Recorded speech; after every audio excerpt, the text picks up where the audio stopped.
Winter and fancies of mankind. But the one there on the wrong side. When they say Claude McKay was homosexual and everything there, sir. I don't know what is his sexual preference. That my Strong love! I am born! I'm gonna judge you now, some boy. Hey, I'm gonna judge you now. 1. Good day, Judge. Yeah, today we're going to talk about the questions, some questions about life. Nothing specific, nothing historic. The first question, straight into it, and good day, viewers. What's the most significant lesson you have learned that you wish you knew earlier in life? And how has it impacted your journey?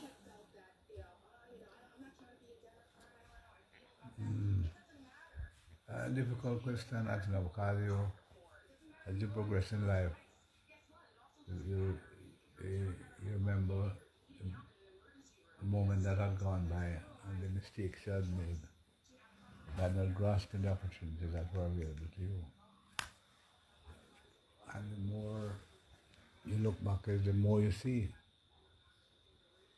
But I would say it's difficult to answer that question if you don't evaluate where you're coming from.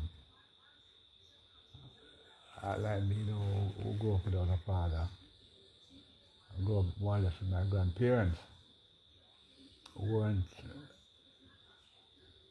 rich or anything, and couldn't afford to give more than the basic.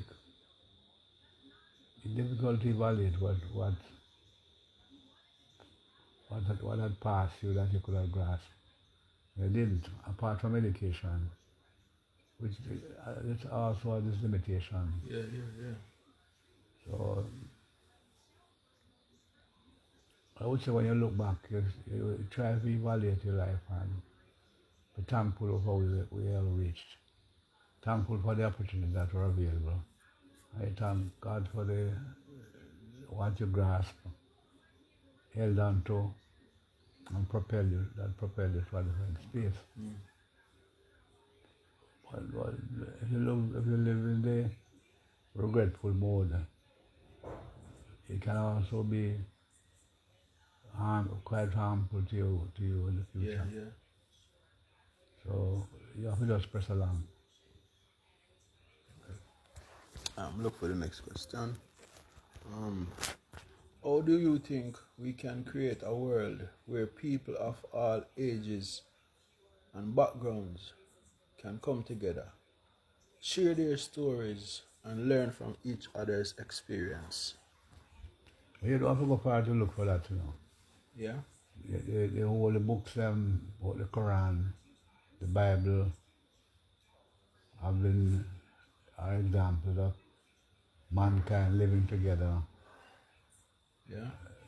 Mankind being directed on a path that will ultimately result in our being our brother's keeper. But we have never fulfilled those requests. What do you mean you never fulfill those requests? Well, I mean, basically, technology mash up the place, what do you mean? well, look at the children of Israel, which is basically from the book of Genesis. And look how God promised them to make them one of the greatest nation on earth. The Israelis are still fighting their Arabs. They are still groping for lands that were promised to them. And which, if you follow the Bible, those lands, they believe that those were the land that God promised them. But they have to look back and see what have they done with it, what have they done to the promise. And why was the promise not given to them? Why was it broken? You have to think that God sent His Son here for the ultimate redemption of mankind. But what had done, what mankind did to Him? They crucified Him. You have the great, not only the great religious books that you can look at, the Bible and but you have great economic and political thought that have come out of the last few centuries. But sir, when I 14-year-old you can get a chance to read them book and sit down and read them book. Well, there again, sometimes some of the books were they were banned, they were not available to the common man. If you look at even the Bible itself, which is the holiest of holy books for the Christian. Today, the Bible, the King James Version, being printed and the other versions of the Bible, does not carry two basic books. The 6 and 7 books of Moses, or the book of the Maccabees. They are missing. And go zoom something in there. Because man can't believe that they were good for some people to read it. Maccabees, me say you can't read Maccabees in some people's house. No go zoom business that.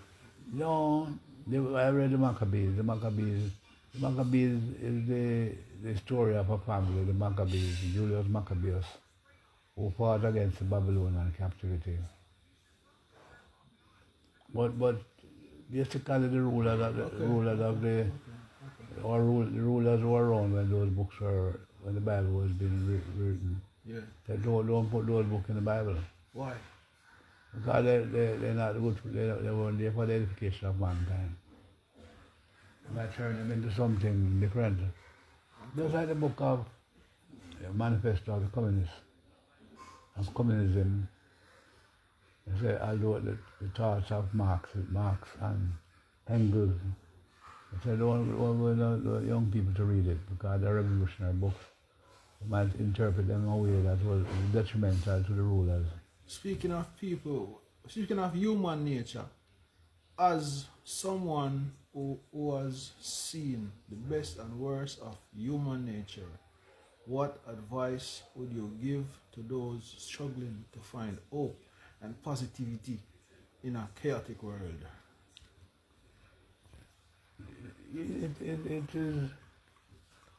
It is what you hope for. What do a lot of people hope for? A lot of people hope to attain a lot of riches. A lot of people hope for domination. But not the right way, the capital is not the right way. Capitalism. Not the right way, that? How are you going to achieve it? Capitalism comes with its problems too, just like communism comes with its problem.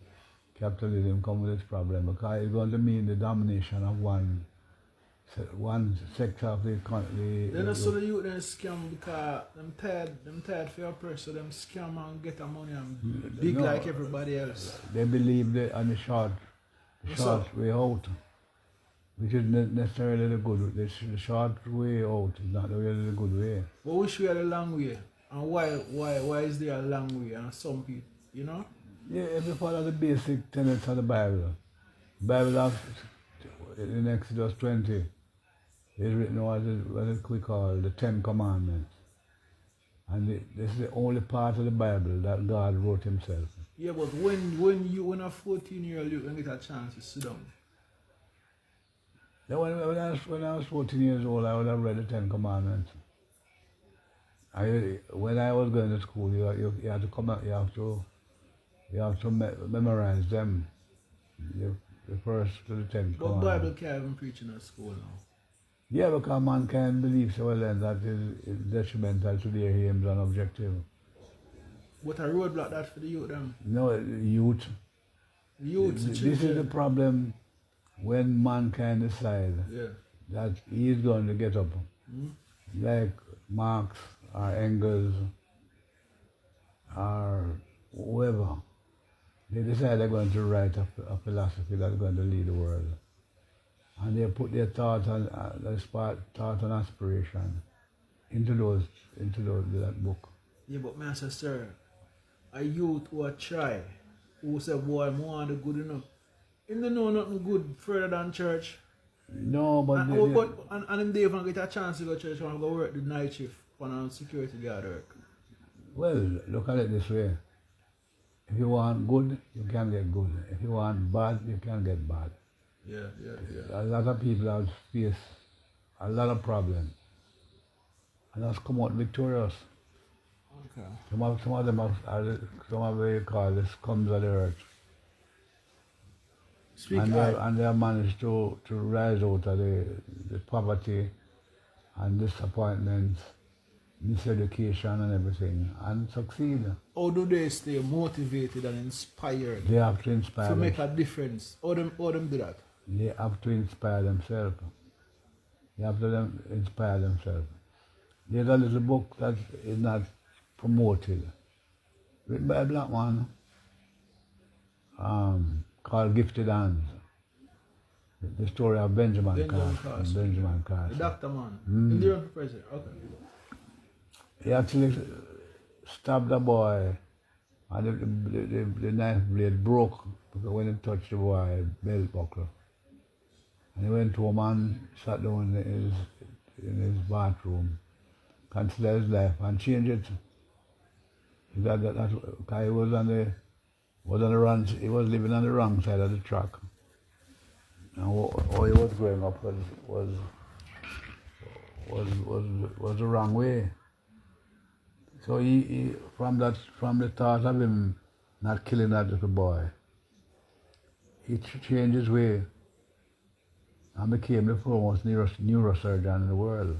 How has forgiveness like that change you and your journey? Well, basically, what you have to, what I wouldn't launch my own flag or anything. No, we'll ask you, because everybody, people listen to your peers and your grandchildren. Well, look at it this way. As I said before, my grandparents grew me. They were poor, very poor. But basically they had a certain Christian belief, which they hung on to for dear life. They didn't begrudge anybody. You didn't manifest it. They could have probably entertained it. I couldn't look into their hearts. But they entertained no animosity to anyone. They didn't begrudge anybody for anything that they had. But sir, They were a content. 15-year-old girl is pregnant now. She under pressure. She can't think straight. Okay, look at it this way. A 15-year-old girl getting pregnant is a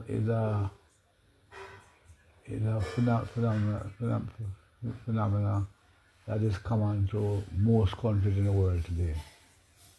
And it's brought about by the community in which we live, promiscuousness, Yeah. and the cheap way of how we go about life. Believe life is dance hall, or the party, or the commingling with different people Yeah. who have no direction, have no good advice to give you. Yeah. And then the young man because the woman is not the only person involved in the pregnancy, it will be a man too. Yeah. But basically he has no aim and objective. Yeah, but alright. More than to show that he has two balls and he can. Yeah, but how does somebody cultivate empathy and compassion if you can live the type of life where you cultivate it? Or you Yeah, but you have to live it. Something have to move you. You have to redirect your life. From the moment you come to realize something. Something can just happen to you in a day, you know, or in a moment. Yeah. And that change your whole life. Yeah. And you redirect your own life. Or you dedicate yourself to a cause. Yeah. What was the most significant risk like that where you take, and what did you learn from the experience? What was your risk that changed your life in that moment? Well, there was a combination of things, but I would believe that one of the things that moved me really was the same Bible. I used to read my Bible and commit some part of memory. Yeah. The other thing about it, I was an avid reader. Yeah. Anything that I put my hands on, I'd read it. Yeah. Whether it was one that was banned or... But sir, them people now have no Bible or phone, a man a deal with now, sir. No, that's the stupidity You of can't life. tell a man go take up people in friend of my friend of my laugh off him. No, but if you don't read the Bible, Yeah. there are other books you can read. Yeah. That can completely change your life. Yeah, but There are poetry you friend can of read. law, you can't take a book on No, but your friends, book. your friends are the people. Scam, sir. No, your friends are the people you have to watch out for. You have friends and you have friends. But who are your friends? Yeah. Not those who take you down the road Okay. to destruction. You have to rely on those who you can follow and you see they are moving in a certain direction of progress, even if it might be slow. Even take myself now. I used to walk from Dallas to Papine, which is 7 miles. Yeah. Take a bus at Papine to Half a Tree. Walk from Half a Tree down to Galway Road to study. And in the evening, when they 4 o'clock. You alone? Me alone. Okay. Sometimes. Most of the time I would have company, but most of the time I was alone. And I So was, how you know your friend them, sir? because you see how they move. Oh, If you meet another boy, and the boy will say to you, go and cut Mr. Man the cane, and you see cane growing by the roadside, and you see fruits growing by the roadside. You know so that it belongs to somebody. Yeah.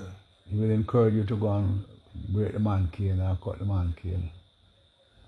For thief it or help. Steal it. Okay. You know, unless you see the gentleman would ask him or the lady ask him for a cane. You're not supposed to go and trouble it. But you go and cut it and laugh. And they'll big you up too. Say you're a good friend. Yeah. I help them in their to commit a wrong. And you follow them and commit a wrong. So one of the things about friendship again, is once they can get a hold of you and can direct your life, they hold on to their life to you and draw you down. They're not letting you go until they pull you down into the abyss. So you said the youth them need a break, the grandchildren and children and generation. No. You say them need a moment for them Bible and take a break and go Bible and Quran or whatever or something. Not even the. But don't go jail. Don't go jail and one get a chance to read the Bible. No. They can't do. The first thing you have to do, learn to read. Learn to read for yourself. Get a book. Try to learn to read. Yeah. Try to learn to listen. Yeah. Try to observe what is happening around you. Look at nature itself. Everything has a lesson out there now. The answer is right in front of you, most of the time. Yeah, right in front of you. You can emulate the birds. I remember. So you said the guy, this deer, would just need to take it out Exactly. of the... Okay. I remember I read Claude McKay's If We Must Die. A poem written by Claude McKay entitled If We Must Die. Let it not be like hogs, hunted and penned to one inglorious spot, while around us bark the mad and hungry dogs. Wow. Claude McKay was pointing out the effect of remaining in slavery have been subjected to the winds and fancies of mankind. But the one they on the wrong side. When they say Claude McKay was homosexual and everything they say. I don't know what is his sexual preference. That didn't guide my thought process. I never considered that. But yes, the words are there. The words are there for you to follow. The Bible said the word was, in the beginning was the word. Yeah. And the word was made flesh and dwelt among men. Yes, sir. So you have to follow those words. Yes, sir. Sir, we had a hot hour. I'm going to tell you, we like that one here. I'm going to leave it at that, sir. Thank you very much for the interview. Yes, sir.